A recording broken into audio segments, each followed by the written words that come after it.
The San Francisco Giants absolutely destroy their division rival, the San Diego Padres, by a final score of 13-2. And man, guys, the last 2 days for the Giants, the offense has absolutely come alive, exploding for 23 runs in the last 2 days. 13 in the game tonight, and then 10 on the game, concluding the homestand versus the Diamondbacks. And so many good things are starting to come together for this Giants offense, and it is very encouraging that now in back-to-back games, I mean, we have seen a crooked number be put up.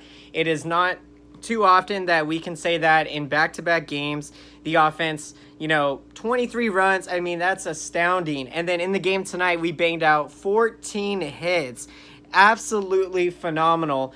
And the Giants were aided by an excellent pitching performance by Jeff Samardzija, the Shark, guys. The Shark was on his game, getting absolute effective command of his pitches and, pitching to contact and, doing what he does best. Because in this game, Samardzija pitched deep into the game. In fact, he went 8 innings, giving up 5 hits, only allowing 2 earned runs. The walks were down. He allowed 2 walks and struck out 6 Padres. And that is his 5th victory of the year for Jeff Samardzija. So very encouraging. And I think the big thing with Samardzija is that he is healthy this year. Now, last year, Samardzija tried to pitch through some injuries in the summertime and, in July and whatnot. And things didn't go very well for him last year. And so it's just been a revelation to see this year that, obviously he's not having an all-star season, but nevertheless a consistent year for Samardzija. And in this game, guys, he stepped up big time when the Giants needed him most. And so that is just phenomenal. So to get into some of the offensive categories, some of the notable Giants that had very impressive games. Donovan Solano, we've been seeing him get some more playing time. He gave Brandon Crawford a day off at shortstop. He got 2 hits in the game, going 2 for 6, guys. Solano hitting .294 on the year. So very high, solid average. And what's been going on lately with Solano is that Bochy has been giving him more playing time because Panic was kind of going through a little bit of a rut. And, so whoever's playing the best, whoever's giving you the best quality at bats, that's who's going to be starting on a daily basis. And Buster Posey, what more can we say about the phenomenon of Posey? It continues. That is 3 straight games now. A multi-hit game for Buster Posey. 2 of those multi-hit games were 3-hit games. And this one was a 2-hit game for Posey, going 2 for 5 in the game, upping his average now on the season to .255. And so a critical component of the Giants' success is if Buster Posey, their franchise star, is swinging the bat well. Because if he's swinging the bat well, if he's found his swing, his, opposite field, go to right field hack, then the Giants are going to be in for a sweet stench of success in the second half of the year. And we are going to need it, guys, because if we are going to sneak back into this wild card in baseball, then the Giants just have to keep continuing to do what they have done over the last 28 games or so now. It is a pretty nice sample size. The Giants finished the month of June with a 14-13 record and winning the first game in July. So that gives them a 15-13 win-loss record in their last 28 games. Now, that's nothing to boast home about, but when, you've been 10 games under 500 most of the year, it's very encouraging to see yourself playing a winning brand of baseball. So Posey continuing to swing the bat well, guys. That'll be another interesting story to keep an eye on to see how that bat goes for Posey.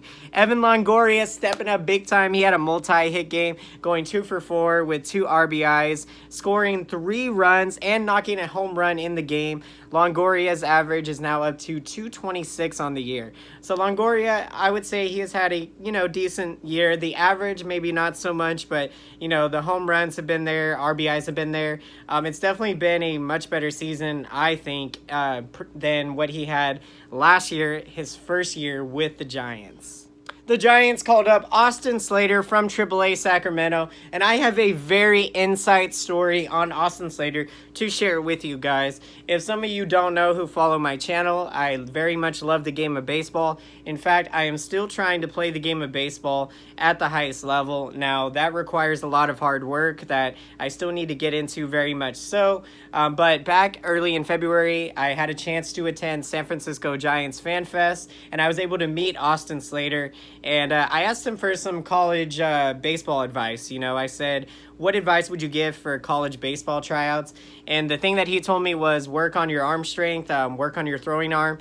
So I thought it was very interesting that he noted arm strength and throwing, defense essentially more so than hitting. And I think really in baseball, I think it starts from a defensive mindset. You know, when you have the mindset of you're a good defensive player, you have a good arm, you practice on those aspects of your game. I think the hitting and all of that comes along the way. And so really interesting story with Slater. Now, he did not make the Giants opening day roster to start the year, but Slater went down to AAA Sacramento and had an amazing season, guys. He was hitting .308 down there, I think with like 40 RBIs and like 10 home runs or something like that. And so the Giants called him up. He became their 14th outfielder that's played some portion of significant playing time. And that includes the 10 or so innings that Stephen Vogt has been out there. Bochy has been trying to find ways to find offense. And so if it means guys playing out of position, guys playing positions that maybe they're not so comfortable with, that's what the Giants have resorted to try to find something that, that can catapult them into a winning brand of baseball. So Slater, to get into it, guys, he had an excellent showing in his first game, getting called up, knocking a home run and a triple, going 2 for 5, guys, with those 2 RBIs. So really great start for Austin Slater. And anytime that, you're having another guy push the button, it's a good problem to have to not know who you're going to start because everyone's hitting so well, rather than not knowing who you're going to put in the lineup because you don't have anyone whatsoever that, could give you good quality at bats. And Joe Panic, he had a nice game too, also a multi-hit game. He went 2 for 5 and is hitting .235 on the year. So the Giants were opposing Logan Allen, the rookie from the Padres, and the Giants torched him in this one. It's very encouraging because the Giants have been known in the past to struggle a lot against left-handed starting pitchers.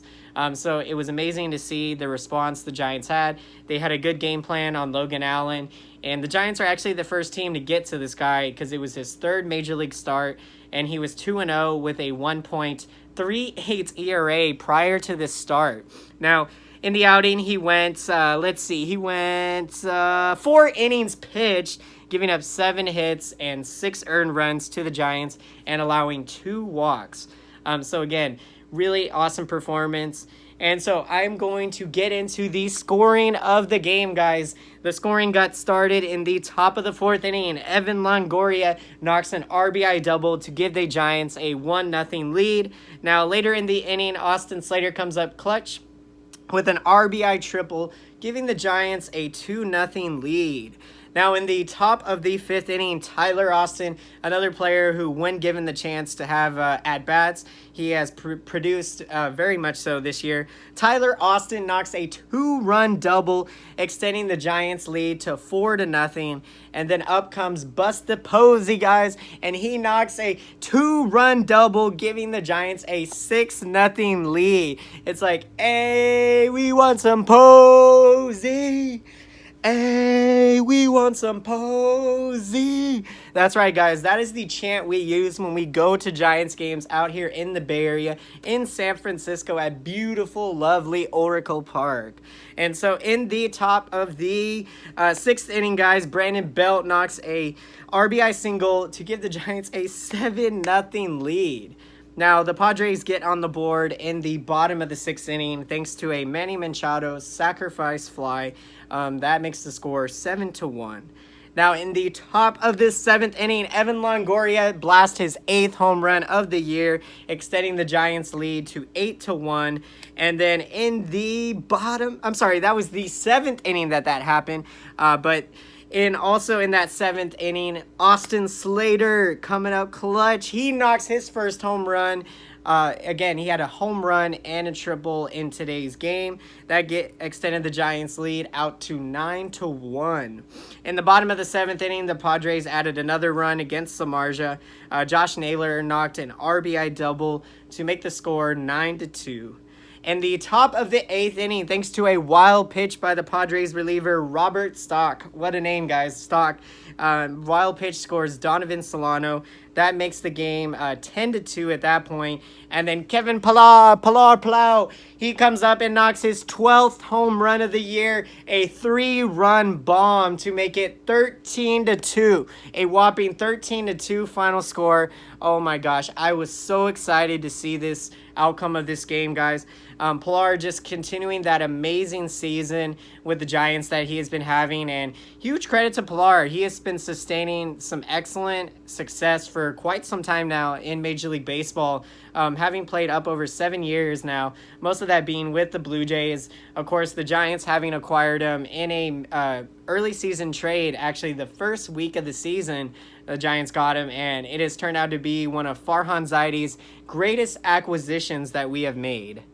Derek Holland continues to pitch out of the bullpen, and he pitched an inning of scoreless relief, got 1 strikeout, and is whittling down that ERA, now down to 5.97 on the season. So as we look ahead to the future, to the San Francisco Giants' next game in the series, the Giants are going to be sending right-hander Tyler Beede to the mound. Beede to deliver. Beede has been impressive when he has command of his stuff. That has always been the question mark with Tyler Beede, is can he get control of the stuff? Because he has high quality stuff to get major league hitters out. It's just a matter of whether he can command it or not. Because we have seen some outings get away from Beede. Some outings due to bad luck. Other outings, again, the walks have kind of caught up to him, and they've, they say walks haunt, and so it just seems like whenever a walk is allowed, it comes around to score. And so that's going to be the key for Beede, and really one of the big keys of this push that the Giants have been on. Again, they've played a really good brand of baseball now, about the last 28 games or so. A huge product of that has been the young starting pitching for your San Francisco Giants. They have been stepping it up big time, and so it's been amazing to see, and to continue this ride, that is what they are going to be on. Beede is 1-3 on the season with a 6.45 ERA. Now that ERA has been going down steadily each start. He has 39 strikeouts on the year, and the Giants are going to be opposing a left-hander by the name of Matt Strahm. Now, Matt Strahm is 3-6 with a 4.94 ERA on the year and a high strikeout total of 71 strikeouts. Now, Tyler Beede, his last outing came Thursday against the Arizona Diamondbacks at Oracle Park. And Beede, in that outing, he went 5 1/3 innings, allowing 2 runs to Arizona. So not a bad start. And so, again, I look for Tyler Beede to really give the Giants a good chance to win. And hopefully the offense can continue to do what it's done the last 2 days. And if that's the case, it would be a huge series victory to get. The Giants now 37-47. So they're still kind of hanging around the wild card. We're 7 games back, guys. Anything's possible. Anything can happen in Bruce Bochy's last year. And so we're seeing a run out of these guys, and it is awesome to see, awesome to watch as a fan. So I hope you enjoyed today's video. If you did, be sure to smash that like button. I very much appreciate all the feedback from you guys. It means the world to me, reading your comments and responding to them all. I just love the encouragement and love, just your opinion of, something that I'm so passionate about in San Francisco Giants baseball. So comment down below if you have any comments or concerns or just anything that you would like me maybe to talk about in future videos. And also, what are your guys' thoughts of the offense the last 2 days? I would love to hear what you have to say. How excited have you been? Where have you been watching the game? Have you been watching it with friends and family? Have you enjoyed it? So love to hear all of that from you guys. Until next time, I will see you again. Thank you so much for watching, and have a great day.